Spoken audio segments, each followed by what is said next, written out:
Indonesia! Hidup demokrasi! Hidup publik! Hidup pers! Hidup jurnalis!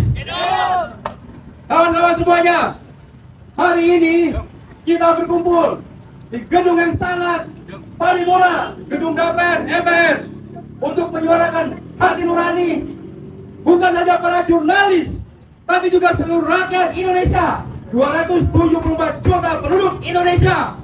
Hari ini bukan saja di Jakarta, tapi kawan-kawan jurnalis, masyarakat pers, dan seluruh elemen masyarakat juga berunjuk rasa di berbagai kota di Indonesia, di Aceh, di Lampung, di Bali, di Surabaya, dan tempat-tempat lainnya. Kita semua menyuarakan hati suara yang sama. Kawan-kawan, hari ini kita berpanas-panasan. Mengapa? Karena kita berharap, kita berjuang supaya masyarakat mendapatkan keteduhan atas informasi yang harusnya mereka dapatkan.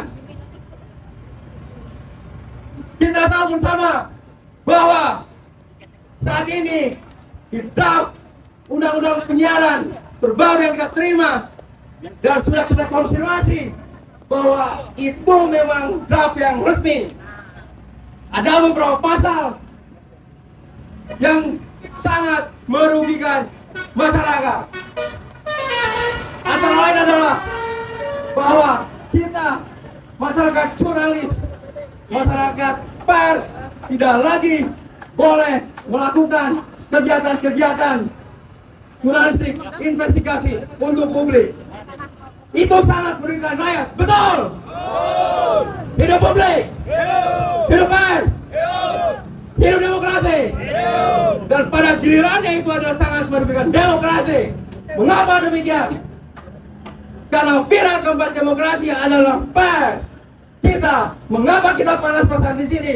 Demi Tuhan, saudara-saudara sekalian, kita pastikan ini semua karena kecintaan kita kepada Republik ini, kepada masyarakat, kepada masa depan. Kawan-kawan, kalau saat ini kerja-kerja jurnalistik investigasi kita memang belum sebanyak yang kita inginkan, udah betul kita bilang, itu bukan sebuah alasan. Mengapa? Karena para jurnalis, masa depan jurnalis di Indonesia membutuhkan pasal-pasal tersebut. Mengapa? Karena kita tidak ingin koruptor hidup di Indonesia. Setuju? Kita tidak ingin demokrasi kita melenceng dan sesuai dengan fungsinya, sesuai dengan amat undang-undang. Kita harus teguh rapatkan barisan menjadi kekuatan keempat sebagai kekuatan penyeimbang. Siapa lagi yang akan kemudian menyuarakan suara rakyat kalau bukan kita para jurnalis? Saat ini kita sudah kebingungan. Mengapa? Karena teknologi informasi membuat siapa saja bisa menyampaikan informasi ke jagat maya Indonesia. Dan para jurnalis, para pers, jurnalis profesional dengan lembaga persnya berjuang untuk membersihkan langit Indonesia dari kotoran-kotoran informasi yang tidak bermanfaat.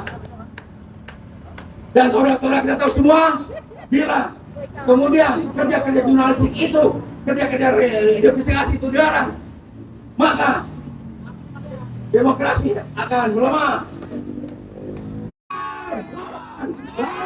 Lawan, tolak RUU penyiaran, tolak RUU penyiaran, tolak RUU penyiaran. Bapak-bapak, saudara-saudara, wakil rakyat kita, kami mengutuk hati nurani saudara-saudara sekalian bahwa saudara-saudara dipilih oleh rakyat dan kita semua di sini adalah rakyat. Kita memberikan amanah kita kepada rakyat supaya apa? Supaya negeri ini kita berjalan dengan baik. Dan kita tidak tahu mengapa kemudian pasal-pasal aneh itu muncul dan merugikan kita, merugikan publik.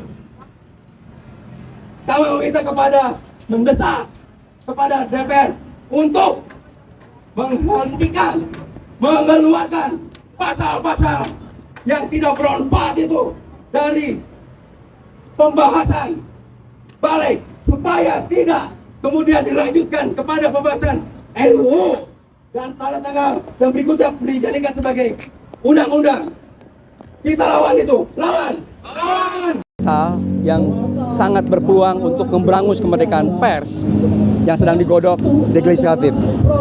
Kita tahu bahwa dalam waktu dekat draft tersebut akan disahkan sebagai RUU, maka kita tolak. Kita meminta legislatif supaya menghentikan pembahasan tersebut. Mengapa? Karena itu sangat merugikan publik. Kenapa? Karena salah satu diantaranya adalah tentang larangan eksekutif, larangan eksklusif dari karya jurnalistik, investigasi. Padahal itu adalah mahkota dari kerja kita. Dan setiap hari yang kita lakukan adalah pada dasarnya kita melakukan kerja-kerja investigasi. Bayangkan kalau misalnya publik sebagai pemilik negeri ini tidak mendapatkan informasi yang clear tentang apa yang terjadi di negerinya, maka bagaimana mungkin negeri ini bisa berjalan dengan baik. Dalam konteks demokrasi, informasi yang diberikan oleh pers itu sebagai kekuatan keempat, sebagai penyeimbang. Maka sekali lagi, kalau misalnya kemudian pasal-pasal tersebut dipangkas, pasal tersebut justru tidak dipangkas, diajukan menjadi RUU dan menjadi undang-undang, maka demokrasi ini akan mundur. Yang bahaya siapa? Yang bahaya adalah publik. Bahaya kita semua. Kita tidak tahu siapa orang kemudian memasukkan pasal tersebut. Tapi sekali lagi kita sudah mendesak kepada legislatif sebagai orang sekarang ada memegang bola tersebut untuk menghentikan pembahasan tersebut. Kita jangan tergesa-gesa mengesahkan RUU ini. RUU ini kita dukung, kita sangat dukung sekali. Tapi bukan mundur, tapi harus maju. Kenapa? Karena RUU ini kita tahu bahwa tahun 2017 tahun lalu sudah dibahas. Tapi sekarang belum selesai juga. Sudah masuk prolegnas bolak-balik gagal. Bayangkan kalau misalnya RUU ini disahkan 10 tahun lalu, 17 tahun lalu, ya mungkin situasinya tidak akan seperti sekarang. Kenapa? Karena sekarang media sosial sudah sangat luar biasa kan. Bagaimana mereka juga memberikan informasi kepada publik. Nah, jadi bagaimana undang-undang ini kemudian nanti disahkan? Ini harus visioner, melihat Indonesia 5, 6, 10, 20, 34 tahun ke depan. Bukan jalan menjadi mundur. Ini yang buat kita kecewa. Ini siapa yang sakit? Ini siapa yang salah? Ini di luar, betul-betul di luar nalar kita.